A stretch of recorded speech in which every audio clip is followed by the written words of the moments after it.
One of the famous hadith of the Prophet ﷺ, إذا مات ابن آدم انقطع عمله إلا من ثلاث. The Prophet ﷺ said that when a person dies, his ties to this world are severed except from three different sources. Meaning, once you cross over to the realm of the barzakh, which is the grave, the life of the grave, the human ties to this world is cut off. That's it, done. Simply because the cycle of moving towards the hereafter, it moves forward, it never comes back. So much so that the Prophet ﷺ said to Jabir ibn Abdullah after the battle of Uhud, where his father Abdullah ibn Haram died as a shaheed, he came to tell Jabir ibn Abdullah, the son, the good news about his father. He says, do you want to know what Allah did with your father? He says, please tell me, Ya Rasulullah. He says, Allah never spoke to anybody directly without a medium except with your father and his company from the Battle of Uhud. Allah spoke to them directly. And He said to them, تَمَنَّوْا عَلَيَّ, ask away for anything. They said, oh Allah, send us back to this life so we can die again for your sake. He says, sallallahu alayhi wa sallam, lima ra'aw, lima hayya Allahu lahum. That is because they went and witnessed what Allah Ta'ala had prepared for the people of Shahada. So, but Allah subhanahu wa ta'ala said to Jabir ibn Abdullah, or Abdullah ibn Haram, the father of Jabir, and those with him, He says, unfortunately, كتبنا أنه إليها لا ترجعون أنكم إليها لا ترجعون. It was already decreed that you will not go back. You will be moving forward, but never back. So the life of this world is meant for building and preparing for the next life. And that's the essence of why Allah subhanahu wa ta'ala created. The purpose of our creation in the life of this world is for that reason. Al-amar ثم التهيؤ لأمر الآخرة. And that is to be a person who contributes to the civilization of the life of this world, to this earth. You be a productive person on this planet, not a destructive person, a builder, not a demolisher, a positive, not a negative. In other words, and that is what Allah Ta'ala referred to in regards to Adam alayhi salam and his offspring, إِنِّي جَعَلٌ فِي الْأَرْضِ خَلِيفَةً, a successor. And part of what a succession means is for you to be a builder, is a person who contributes positively, who does things. He's active and he is productive. This is when it comes to contribution for this planet from every single human being. It's one of the job descriptions and the reasons and objectives why Allah Ta'ala created us. But the main objective, on the other hand, on an individual basis, is for each and every individual to build his home in the Akhirah. And their building tools and the building material, salah, zakah, those are the building materials. And how you do it, and how you build your home. When you fast, you are building your home. All of the acts of worship, when you are being kind to people, you are building your home. So you are consciously and you are deliberately and intentionally very specific at what to do in relationship with Allah subhanahu wa ta'ala, which is a form of building your home through the vertical relationship with Allah subhanahu wa ta'ala. And also, you are very also deliberate and intentional when it comes to your moral compass and your conduct compass with others horizontally. And all of it in the back of your mind, as the Prophet ﷺ made it very straightforward when he says, the intention is what would make everything you do part of building your home for the akhirah. إِنَّمَا الْأَعْمَالُ بِالنِّيَّاتِ. It is with that good intention. Why are you being kind to this person? Is it for some ulterior motives? Is it for some worldly gains? Or is it as part of you building your home for the akhirah? And in part of that whole process of why you're here, you can work on building your home. The minute you die, the building process stops, and you can't do any more building for your home. Nothing. Whatever it is you've done, you've done. While you're still alive, your lifespan is up, and so is your ability to build your home. And he says, except for 3 different ways. Even when a person passes, goes to the next world, still has access to the building material and the process of building the home and the hereafter. And he says, one is if that person left knowledge that other people are benefiting from. And this is, we're talking about just not necessarily religious knowledge, because when you say knowledge, anything that is of benefit to people. You taught so many people how to do carpenter work. You were an excellent carpenter, and you taught people how to benefit from that. For as long as people are benefiting from that craft, you are also going to get reward for that. You were an electrician, you were a doctor, and then for as long as people are benefiting from whatever it is you taught them, that is a knowledge that people are benefiting from. For as long as they are, especially if it has to do with the religious knowledge. Because nobody can be of benefit to anyone else better than somebody who teaches someone else about the work for the akhirah. This is why the Prophet ﷺ says, خَيْرُكُمْ مَنْ تَعَلَّمَ الْقُرْآنَ وَعَلَّمَهُ. The best from amongst you is the one who learned the Quran and taught it to others. Why? Because the Quran teaches you in its nuances how to build your home. By you just reciting, you are actually contributing to the building of your home in al-Jannah. By you learning from the Quran, it teaches you how to behave, how to keep your moral boundaries, how to worship Allah, how to be of good conduct with others. All of those nuances are actually in the Quran. It doesn't serve just as a book to be recited, but it is also a book of guidance, a book of nur, a book of many, many things. So the person leaves this world, leaves knowledge that people are benefiting from, especially if it is religious knowledge.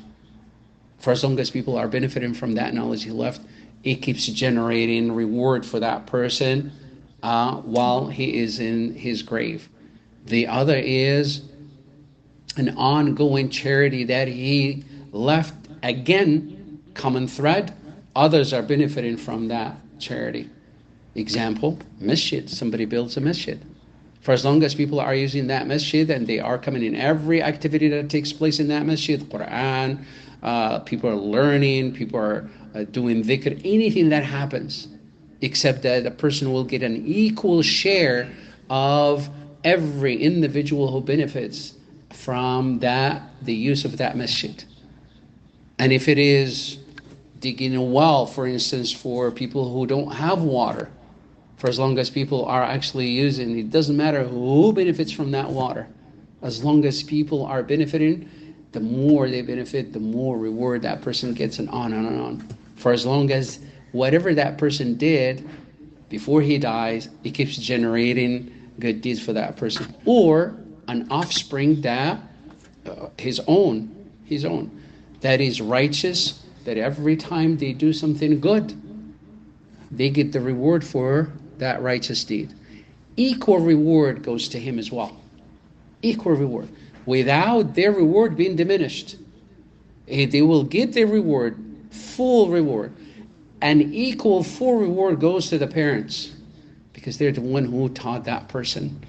And this, he says, sallallahu alayhi wa sallam, in giving that meaning, he says, alayhi salatu wasalam, the best form of living, or a person that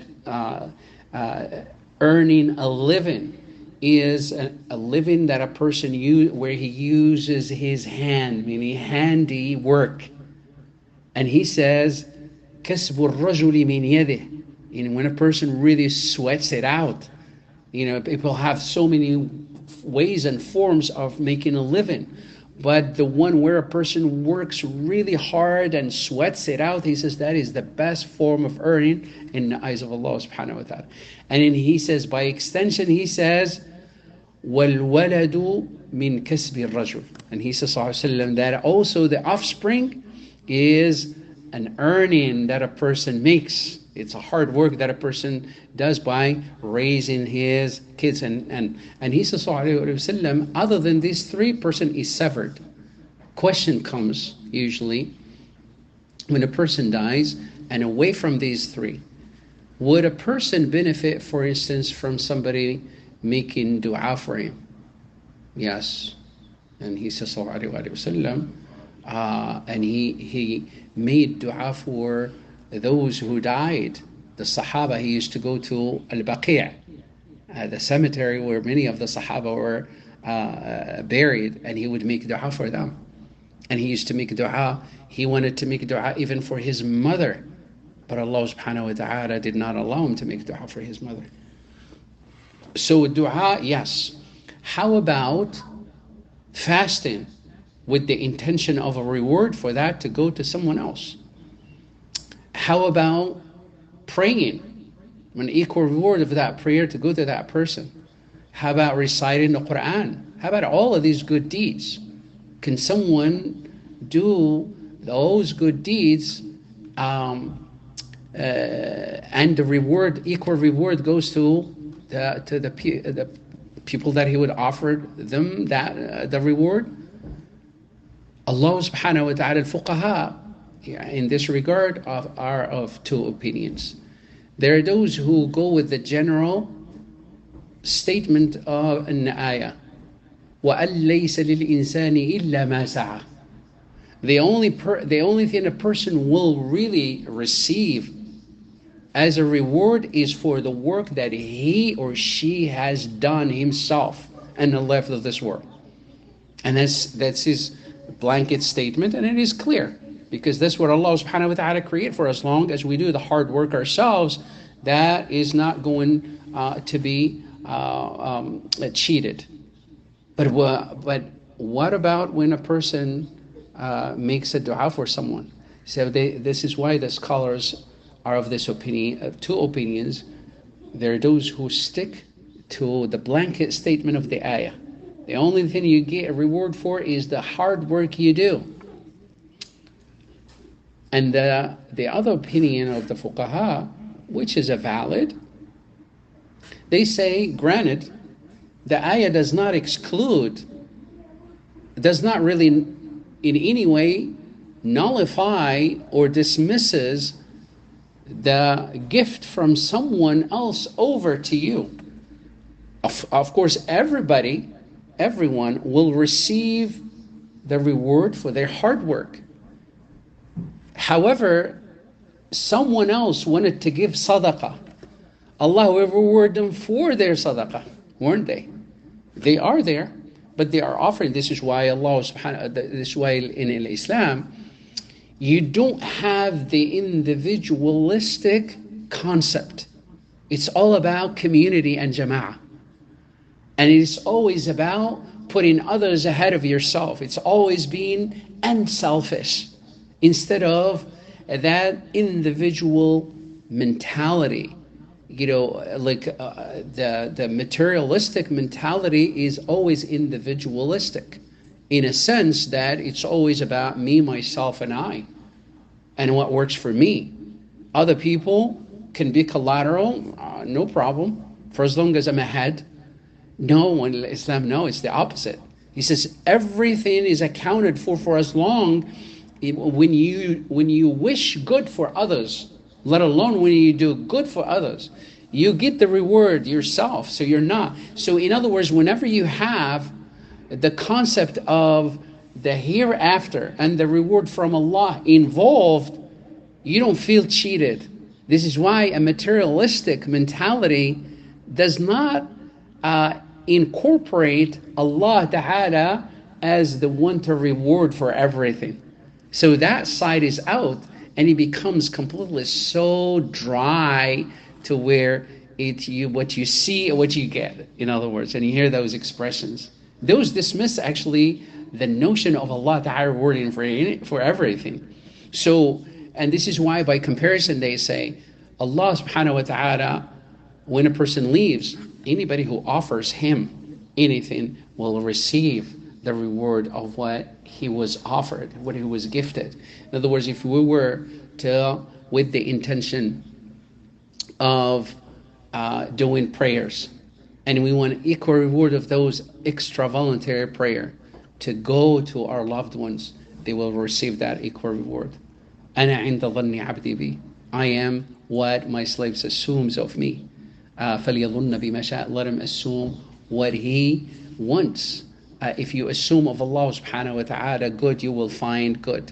The point is, when you give sadaqah, it reaches. When you give fasting, equal reward, you get your equal reward. But because of that intention of you offering and wishing for that to be given also to your loved ones, they will receive the same equal reward. Ibn Taymiyyah made a caveat, or pointed out something very nuanced, and that is, he says, what is not, Ibn Uthaymeen and others also are of that same opinion, is when people come together, for instance, and they all wanted to recite the Quran on and send it as a gift for somebody. First of all, that in of itself is an innovation. That nullifies the work in of itself. And anything that is built on an innovation, that is nullified right off the bat. مَا بُنِيَ عَلَى فَاسِدٍ فَهُوَ فَاسِدٍ. Anything that is founded on faulty ground, it is faulty. So the practice in of itself needs to be sound, and also the intention needs to be sound. Also, another nuance is when you hire somebody to recite the Quran on behalf that, and you wanted the gift of that recitation to go to, and you pay that person. That doesn't work, because now the recitation is done for the sake of the money, not for the sake of the person. Understood? So if it is done for a compensation, then that recitation is for the compensation, not for the reward with Allah subhanahu wa ta'ala. أَنَا أَغْنَى الشُّرَكَاءَ عَنِ الشِّرْكِ, as Allah subhanahu wa ta'ala made it very clear. But if you were to recite the Quran for the sake of you getting a reward, and an equal share of that reward goes to those that you make dua for, it will receive. If it is, for instance, Umrah, you perform Umrah on behalf of somebody, of your loved ones. Yes, this is why the fuqaha of the second opinion, that the recitation of the Quran is no different than fasting, is no different than Umrah, is no different than, is because you have, by comparison, qiyasan, that if you want to do Umrah on behalf of somebody, yes, you can. Is it something that we assumed? No, the Prophet ﷺ allowed it. And the same thing, when you give sadaqah, and when he was asked, sallallahu alayhi wa sallam, what would be the best form of sadaqah? He says, suqya al-ma', is for you to, give others water by either digging a well or by putting, a water fountain somewhere in a public space where people can use it. That would be the most rewarding form of generating hasanat, and that is to have water available for others to use. And wallahu ta'ala a'la wa a'lam, wa sallallahu wa sallam ala nabiyina Muhammad walhamdulillahi rabbil alamin.